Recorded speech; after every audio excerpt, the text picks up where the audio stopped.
Welcome back to HealthWise with Dr. Granger, and we were talking about cancers before we left for break. Dr. Granger, what is the most common type of cancer that we see, especially in this area? In this area, the most common cancer in women, Reggie, is breast cancer. And 1 out of every 8 women over a lifetime gets breast cancer. The most common in men is prostate cancer. 1 out of every 7 men over a lifetime gets prostate cancer. The second most common cancer, Reggie, in men and women is lung cancer. And as a result of smoking, which is one of the inciting factors in some types of lung cancer. The third most common, Reggie, in men and women is colon cancer. And that's why in women, for breast, we have screening mammography. And as you have been seeing lately on television, the debate between when is the proper time to start mammograms. I personally believe it's at 40, even though the government is filling around with 50.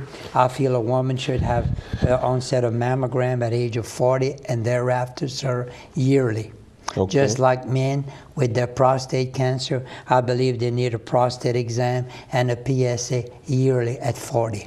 Well, you know, before we jump to all of the different ones, let's talk about breast cancer in particular. What, you know, your clinic does surgery, I know, on women, you know, with breast cancer. What's the, if we catch it early enough, how successful is that? If you catch it early enough, Reggie, you can do only what they call a lumpectomy and just remove or pluck 1 or 2 nodes in the armpit, and it's called sentinel node biopsy. If with the lumpectomy with good margins and removing 1 or 2 nodes, then that lady has a great chance of cure. But if she practices prophylaxis by getting a mammogram at age 40, then she's practicing preventive medicine and preventing care for herself and not procrastinate. Because we as human beings, Reggie, as you know, we all have a tendency to procrastinate and say, this will not happen to me. Well, that's when it's going to happen to you. When? Follow your preventive medicine guidelines and do the recommendations by the American Cancer Society. Okay. Well, and what about, we were talking about prostate.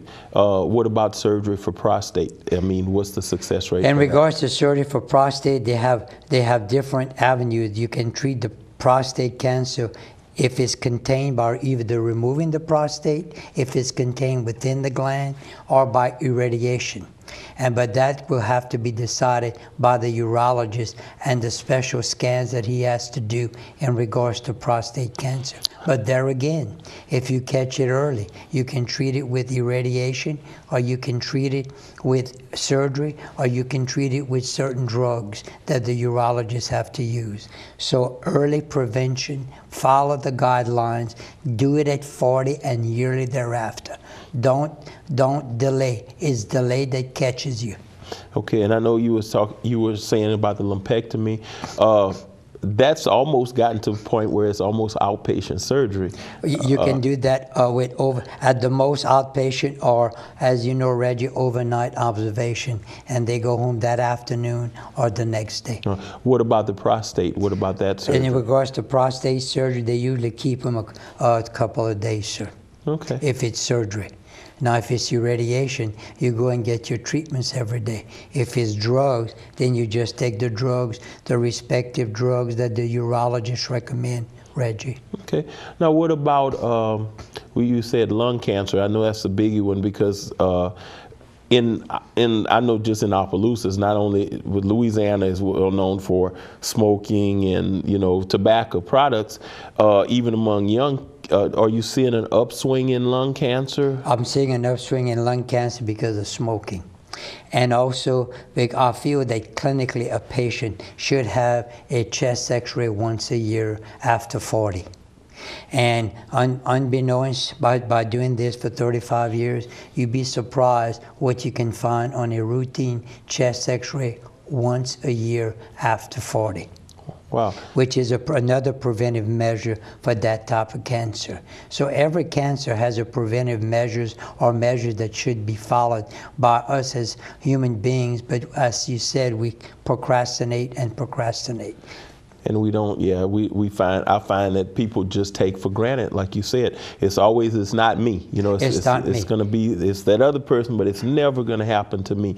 And I try to stress the kids, especially now the youngsters, that, you know, I mean, smoking is not glamorous. It's not, you know, it's not so cool.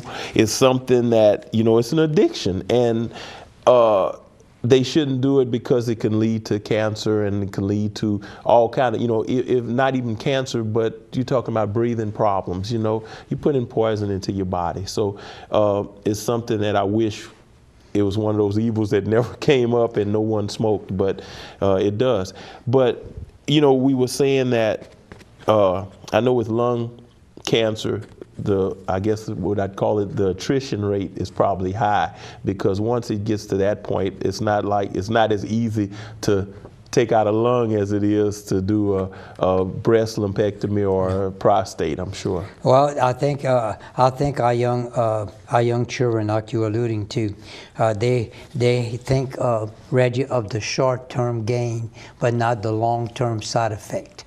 And I think if they're educated in school of the long-term side effect and given that education, Reggie, they may think twice of the short-term gain.